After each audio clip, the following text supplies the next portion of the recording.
All righty, we are live. Welcome to the Epic Real Estate Investing Show, where we show people how to invest in real estate so they can escape the daily grind and retire early.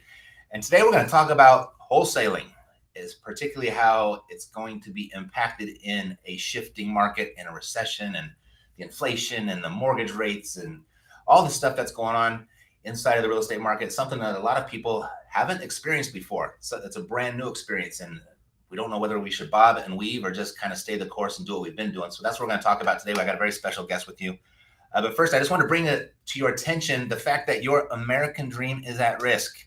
Specifically, there are 7 imminent threats that are working day and night to take it down, from a rigged financial system to inflation to financial illiteracy. There's a bunch of them. There's 7 of them that are stealing your wealth, regardless of how honest and hardworking you are. But there is a single thing, a single action that you can take to essentially neutralize all of them and really even prosper and propel yourself forward in this crazy environment. And I'm hosting a 2-day virtual event to arm you with the strategies, resources, and support that you need to pull through the mess that the American people are in. It's how you're going to save yourself. So if you like the idea of that, please join me at epicfreedomevent.com. It's October 1st and 2nd, epicfreedomevent.com. All the details are there. And I ain't charging anything for it either. Ain't that refreshing? Alrighty, so my guest today, Mr. Wholesale himself. You all know him, love him the same way I do. And we don't talk about wholesaling too much here on the show, although it is one of our exit strategies. But it's always nice to talk to experts and bring them on and get their take. So without further ado, I introduce you to Mr. Max, the real Maxwell.com. Hey, Max. How's it going, Matt? Man, good to see you again, brother. Likewise, good to see you. I wanted to acknowledge you first. I mean, you're up to so many great things, but I really like your weekly rundown that you do every week on your show. I've been watching. Yeah, man, I appreciate it, man. It's pretty daunting, but we're getting it done. You know, having to shift through all of these negative media outlets to be able to get something that's purposeful to give to people is actually it's hard. It's hard. Groundbreaking, isn't it? Yeah, it's hard, man. Remember when news was news? Right? Yeah, not anymore. You got to sift through a lot of stuff to be able to present you do. the good, And I the mean, meat and even potatoes. the shows that kind of lean towards my political views, I Mhm. still you got to question them too. You got to even if you believe somebody, you got to question these days. Yeah, there's always a motive. I mean, you know, as I know, you follow the money, you're gonna figure everything out. Yeah, exactly. There was this thing I just saw the other day. I was on Twitter, said, everything on the internet is misinformation except the latest thing. It's like, Yeah, exactly. you know what I mean? But anyway, well, good to see you. Bring me up to speed. What you been up to as far as your real estate? I see you got you had some big developments going on. Yeah. You're flying planes all over the place. What's going on? So as far as real estate, you know, I really diversified. A lot of people know me as the wholesaling guy. Like I was so excited when I found wholesale in late 2016 and talked about it so much online. But since then, I've done so many things. Right, I've developed created a nice rental portfolio to secure the future. So I locked Mhm. that bag away, and then now we're getting into commercial development and doing some shopping center stuff and some things like that. And so, you Mhm. know, I'm just really diversifying. I'm taking that active money and I'm throwing it into passive things. And then outside of that, you know, I got other stuff. I own a flight school, a flight manufacturing company. There's so many other things that I do outside of real estate, but it's allowed me to not live in survival mode, right? Real estate's Yeah, allowed me to be able to thrive. And now I'm no longer survival mode. I'm going out and doing the things that I've always wanted to do. that's sweet. That's sweet. Congrats to you. That's what it's all about. I mean, we all like real estate, but we really like the money it creates, and then we'll let the money That's allows us it, to go right? out and really It's a do it. means to Yeah, an end. exactly, exactly. So tell me, what are you seeing? I mean, we were talking about a little bit, touched on it a little bit with the news and the negativity, and how it relates to real estate. Mhm. What are you experiencing in your real world? Because what I'm experiencing over here is very different than what I'm hearing through the media. So how's it going on in your world right now? So, you know, obviously during the last 2 years, I've been flipping a lot. And the reason why I've been flipping because it became a seller's market like crazy. Hmm. And the fundamentals of real estate is something you really understand. Real estate has cycles. And as long as you understand these cycles, you know what side of the ball to be on when that cycle arrives. And so Hmm. at this point in time, properties were selling for very high. We still have this wholesaling business, right? So we still have this acquisition finding deals, right? Because that's all fundamentals of every single real estate transaction you've ever found. Unless Yep. it's a deal, it's not worth buying, right? And so we've mastered the idea of finding, small commercials, small, single family, and things like that. So we mastered that. And so we would take the money and we would find these properties at a deep discount and we'd flip them. Because why? They were selling in 24 hours over asking. Why wouldn't you take advantage of somebody wanting to throw money at the system? Everybody was panicking to buy a house because people are headline readers, right? And when you understand the cycle of real estate, like I said, what side of the ball to be in. And so for a while, we've been flipping a lot. The reality is I'm still flipping. It's just become a little bit harder to find these properties that you're flipping, but we're still flipping and we're still selling fast. I see a lot of headlines about, prices are getting reductions, and it's true. Not in my market, because the truth of my market is we didn't see this. We didn't do this. Now there was some people Which market are you in, Max? I'm in Winston-Salem, North Carolina. So I'm an hour from Charlotte, hour from Raleigh, right? In this small town. Now, Charlotte's seen some of this, but not really this, like your Arizonas and your hotbed places. It kind of seen this. So when the prices started to reflect the reality, when reality started clicking for people and people were like, oh crap, I'm overbuying, or I'm paying too much for this, or the interest rates are getting high compared to an all-time low, I must add, right? I think it's crazy, right? So realtors and real estate professionals were saying, hey, it's normal for you to sell your house in 60 to 90 days. Yeah. And then it became normal to sell your house in a week. And then we forgot about the 60 and 90 days. So they started panicking and sellers started panicking. And if you understand real estate, you take advantage of people's headline reading. And so, I think the headlines, as having to read so many articles for you guys to be able to put out a decent show, is that we were at an all-time mortgage low. All-time. And then we go back to, I know people that got like 2.73 interest rate. Yeah. That's free money. And then we started ticking into the 4s and the 5s, and people are like, oh my God, it's getting crazy. No, those are pretty normal rates, right?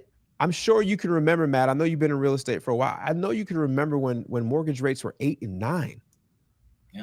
Well, right now, as of right now today, we are still lower than what we experienced in a huge ramp up in 2005, 6, and 7.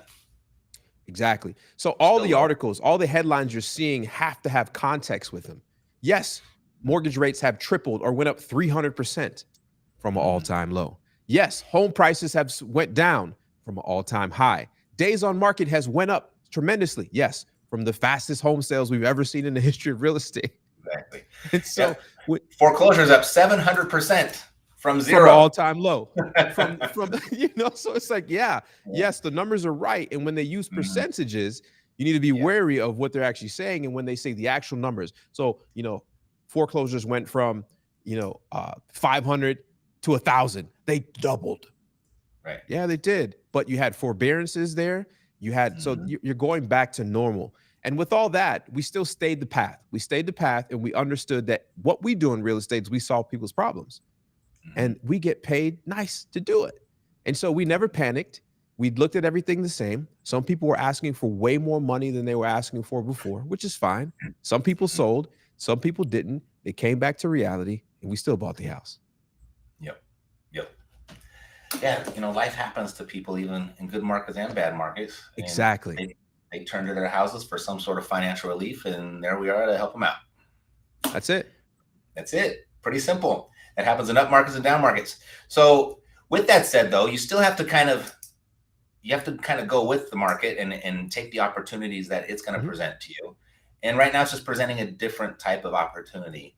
Yeah. How is say in the last, because it happened really fast, actually. I mean, just the last 60 days, 90 days, it was just like, okay, we're in a different place now. What have you done as far as your actions, activities, approaches to your real estate investing business in the last 60 days? How has it changed? So as a wholesaler and a flipper, as we start to see less and less buyers show up to each listing, we start to create better listings, aka better finishes. It's shifted from you got to put an offer in right now to, oh, you get to go see 12 houses because it's slowed down. And so what do you do when somebody walks through your house? You got to have the granite countertops or this or whatever the trend is in your area. You got to spend a little bit more money on the finishes so that you can Mhm. do it. But here's a cool thing. On the rental side, we've seen rents go up and stabilize. And Mhm. so if you're selling, and this is when you're shifting. So now that if you're getting properties low enough from the wholesale side, then you're shifting your buyer from a traditional guy from one that's going to live in the house to a renter says, hey, this rent last year was, $700. It's now 1,100. The price on this is great. You know what I mean? Yep. And so for the Yep. guy that's buying for cash flow, he's going to jump all on that. For sure. For sure. Um, One thing about the prices, we talk about what's factual and what's actual. Like the percentage increase will be factual, but what's actual is that different number, what the actual number is, right? Hmm. And there's a few things that like have me so bullish on the future of real estate. Is one, that all those sales activity has slowed. The market has cooled off, right? They say the appreciation has cooled off, but they don't say, but it's still appreciating, right? and and the sales activity, yes, the days on market is slowed or increased a little bit. They're not selling as fast as they used to, but the median price point hasn't dropped yet. Exactly. The median. So to your point, if you're going to be doing fix and flips, those A minus properties are still selling just like that. Where you're getting hurt is Exactly. if you're a B plus or a B type rehab. I think also with the rehab, when you're buying your houses, I think location is going to come more into play as well, because you could put a really nice finish on a house next to a freeway off ramp, and it was still going to sell because it was a really nice house. Now that little freeway off ramp might be taken a little bit more into consideration this time. That's Right. 100% it. And so you got to be Yep. aware of the market and aware of the buyers. Who's your buyer? And once you Yep. figure that out and you hone in on that, I don't think you never worry if the market goes up or goes down. You just never get Mm-hmm. caught holding the bag. I mean, you look at builders. Mm-hmm. Builders were charging the prices of all the materials were longer, were harder to get, and they were more expensive. So the price of a finished home went up. Some builders took advantage and went even higher. So they started building on projection of a Right. higher sale. Not anything, nothing to justify it other than I'm a new house. And so now they had to off sell some of their actual things to, hedge funds that were, that buy these because they projected too much. And even with the small bring down, even though you said the medium price homes haven't went down in much, a house that was for 460, they're trying to sell for 620. And they know there was really no justification for it other than let's try it. Mm-hmm. Some people get greedy and can get the loans to build them, and some people get caught holding the bag. And then some people ride it out and figure it out. Yep. Yep. What do you think about, like, right now? I think this is the best time ever to buy and hold, because you look at with the rates increasing and the affordability pricing so many people out of the market of the purchase market, but nobody's getting pushed out of the shelter market, right? Everybody needs a roof over their head, and so if they Period. can't buy, they're gonna rent. Yeah. And what we're experiencing right now, I've been doing a lot of research as far as going back in history to see like how rents and housing prices correlate. And for the most part, like the rents are always kind of like a 2 or 3 year lag behind the appreciation of the house prices. This is the first time I could find in history where year over year, our rent rate increase right now is greater than our appreciation rate. Yeah. Well, You you know? got to think about this, Matt. For such a long time, we never really recovered from the 2007, 2008 crash in the sense of the amount of new builds we were doing each year. Yep. It stayed a place. It was a danger zone.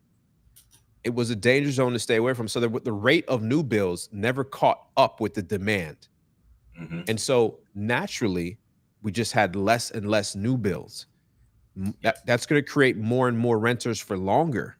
And that's going to Yep. make the price of, homes more expensive. And so we got some catching up to do. We got some catching up to do with apartment complexes because they weren't building those either. right? We got some catching up to do with single family. And so the prices are going to stabilize themselves, and they're not going to go down because nobody's going to snap their finger and magically create more houses. And so if the guy next door is paying 1,000, you're going to be paying 1,000 if you get out of that property. So yep. So finding your deals today, what does that look like? What are your favorite methods? What's working best for you in finding and attracting motivated sellers?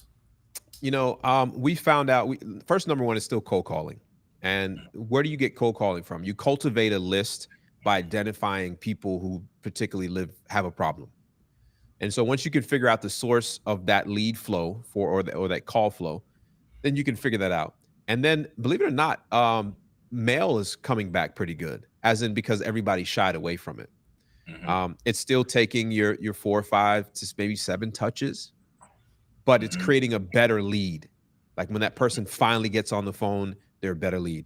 And then PPC has been good as well too. And I'll tell you why. A lot of the big guys that were doing this, we know the big billion-dollar publicly traded companies that were spending money on ads disappeared. So the ad spend became a little bit easier, a little bit more affordable. And so now you're seeing pretty good qualified people on Google ad spend. Nice. You said 7 touches or so with the direct mail. Yeah. I just started, I got a couple people cold calling for me now. And I noticed that they're producing a certain type of lead.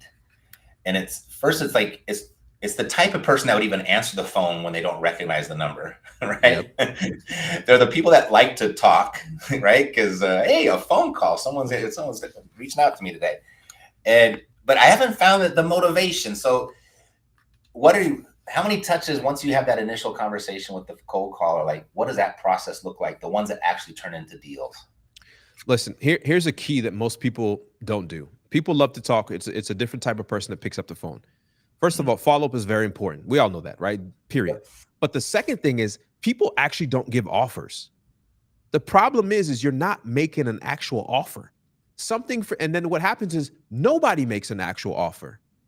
So if 10 people are calling these people and 10 people never make an offer, and say you make an offer and maybe another person makes an offer, they get to sleep on it, they get to chill on it, they get to think about it, and then life happens because life continues to happen.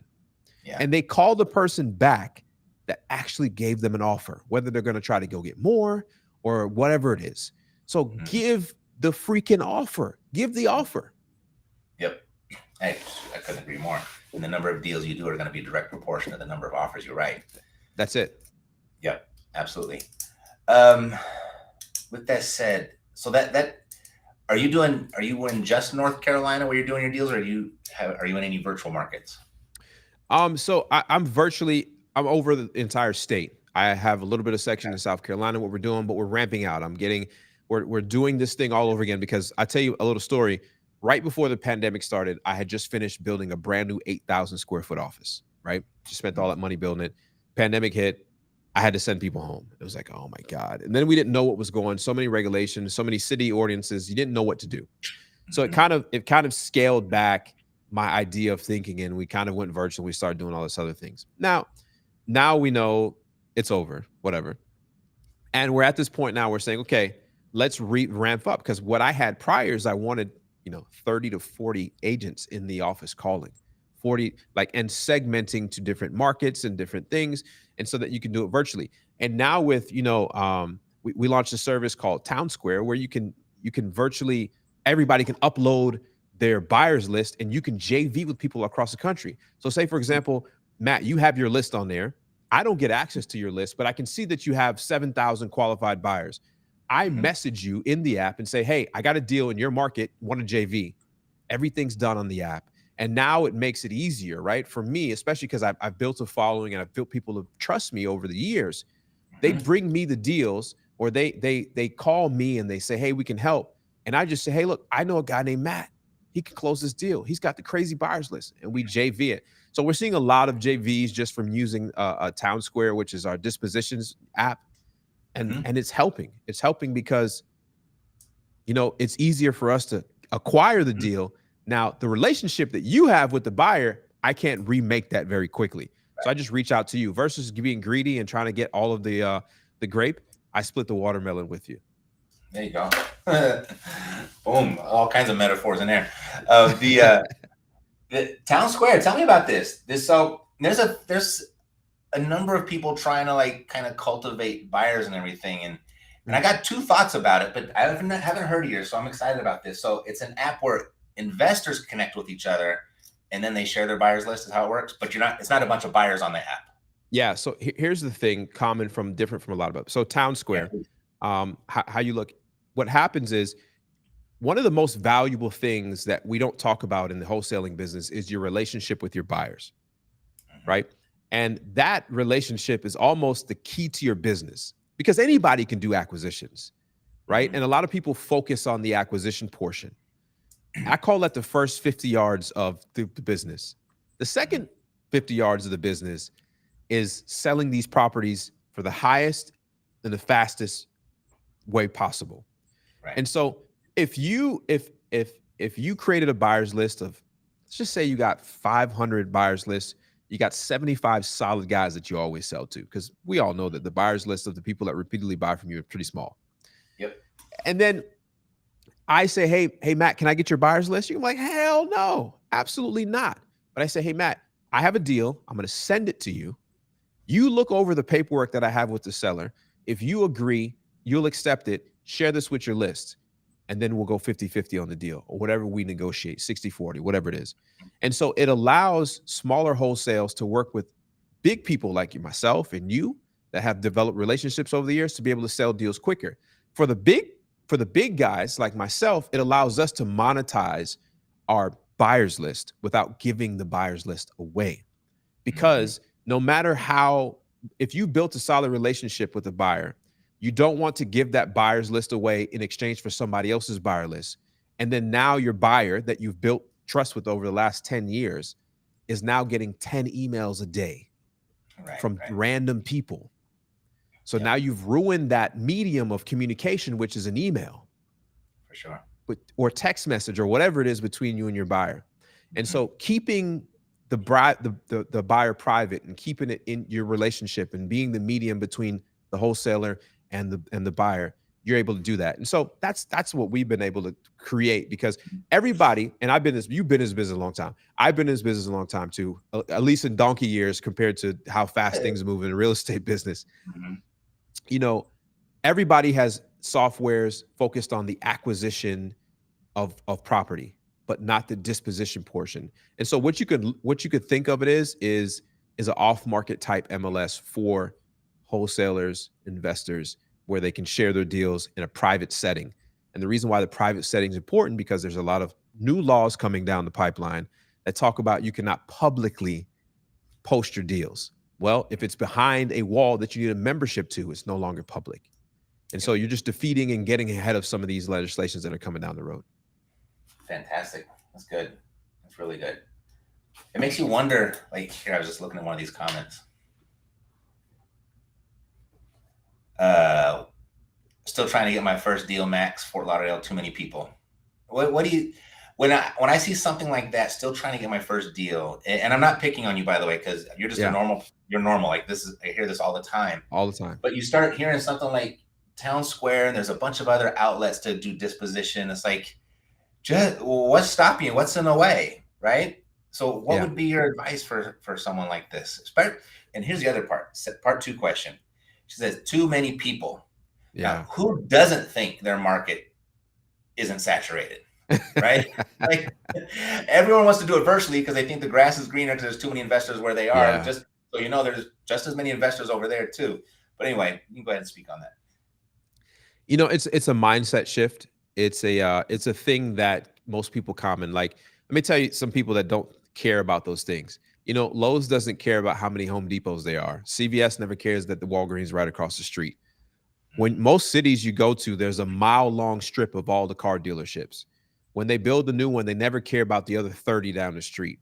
And the reality is there's enough homes and there's enough buyers and there's enough deals that here's the reality, Matt.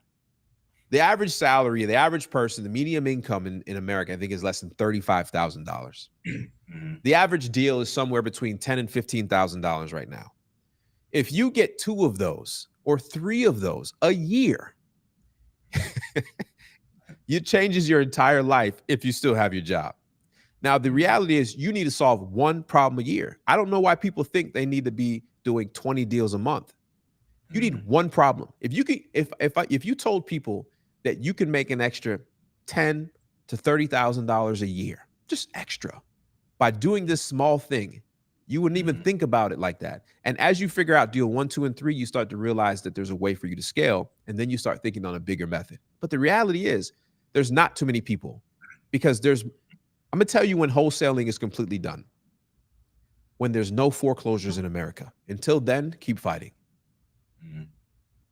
Right. Yeah. I also look at too many people, too many investors. It's too saturated. It's too crowded. It's like I can rely on human nature of being inconsistent. I can rely on human nature, their lack of persistence. Right. We all know the stat, the follow-up stat, right? Yeah. It's like 90 or 98% of the deals belong to 20% of the investors, because they merely followed up and didn't do anything different than the other 80% of the investors. They have systems. Right.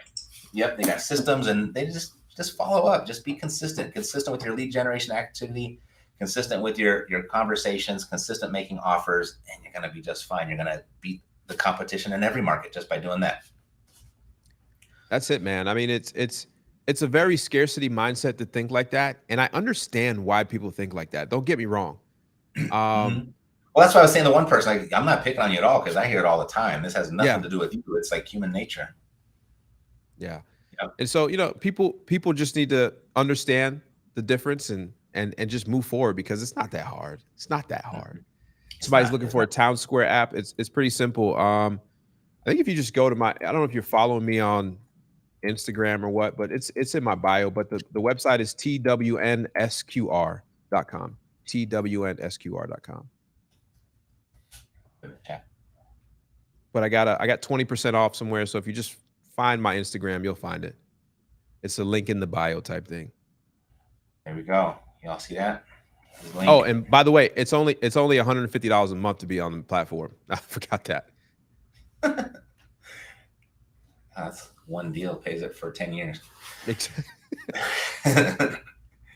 Very good. All right, let's take some questions. If you got any questions for Max, fire away.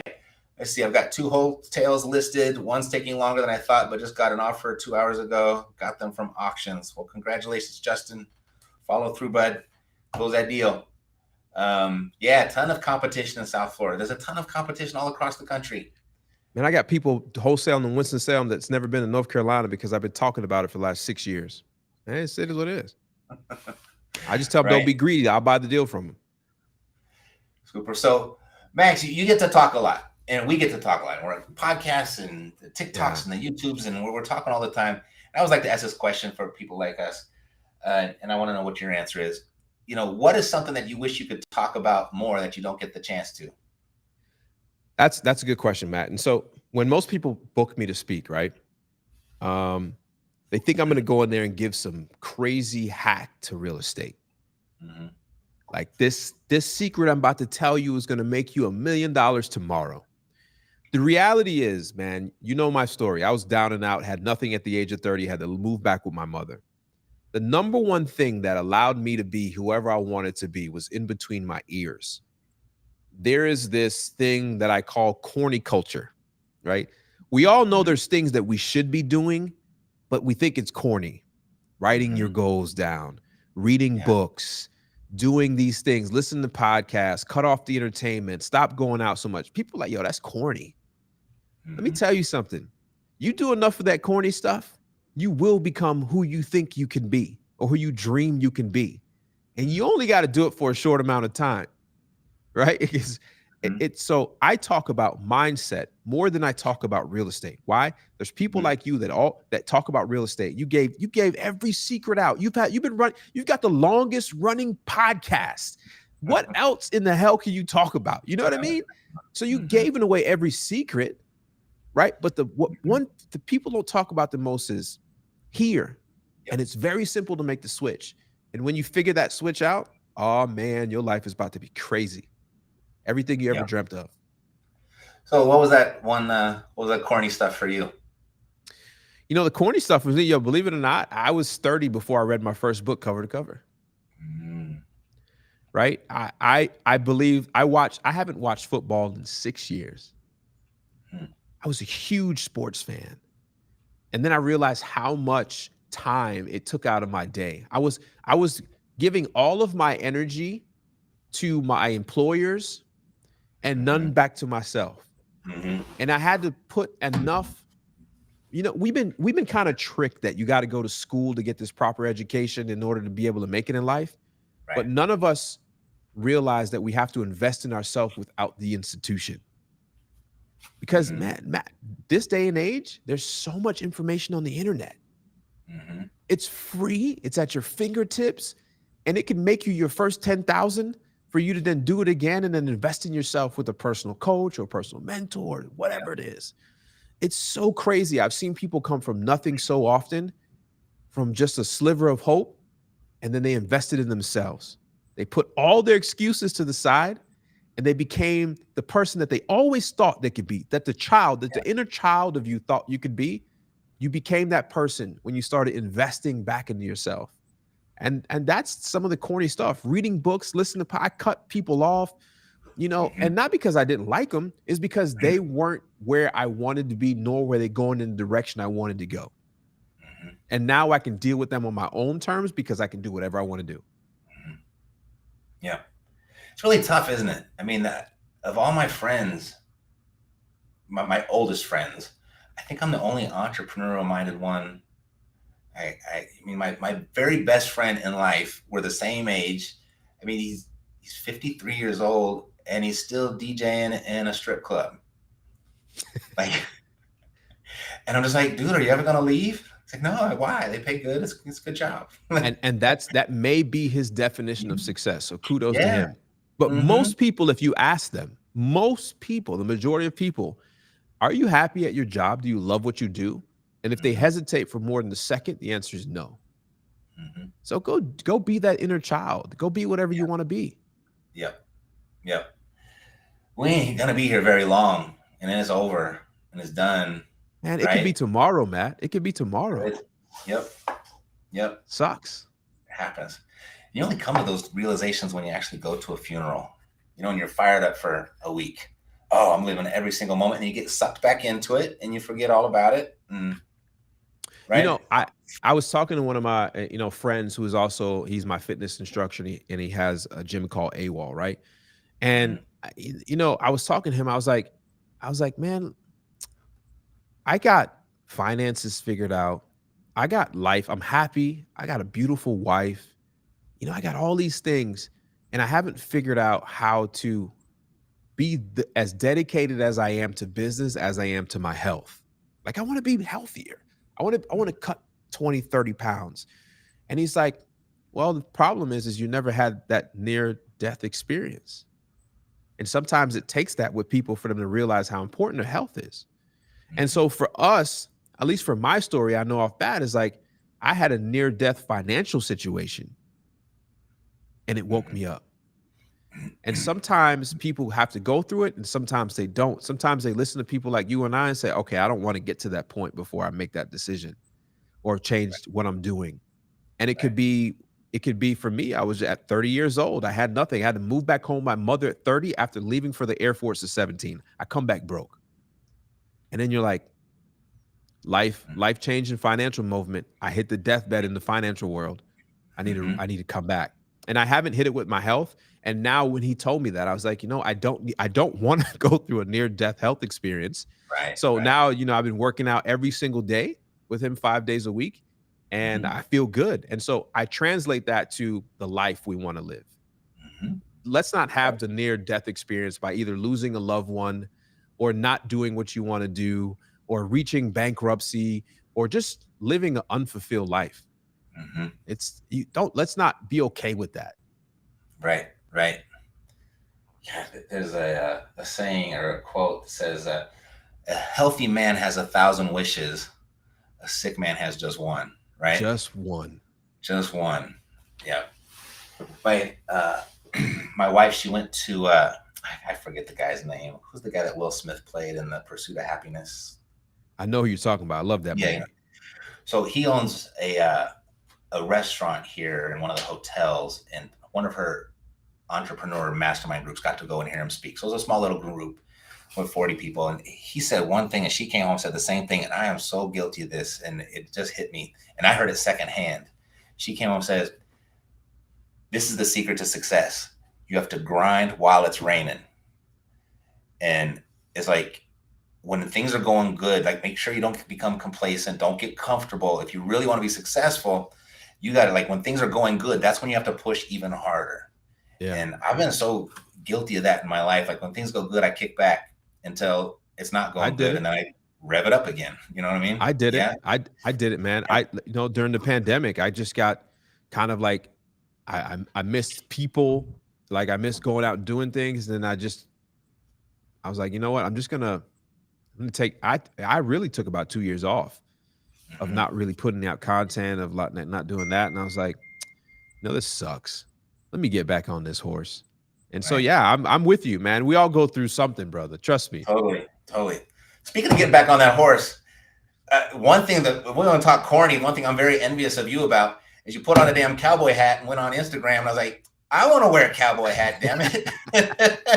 You got horses, or was that for show? What was the story behind that? No, man, I've really had horses. I've had horses for the last 4 years. I'm actually an agent in the Western sports world. So professional bull riding. I don't know if you guys ever been. Get the fuck yeah, if you look up this guy named Ezekiel Mitchell, he's one of the top bull riders in the world. I am his agent and his personal mentor. And so I've took this kid from Houston.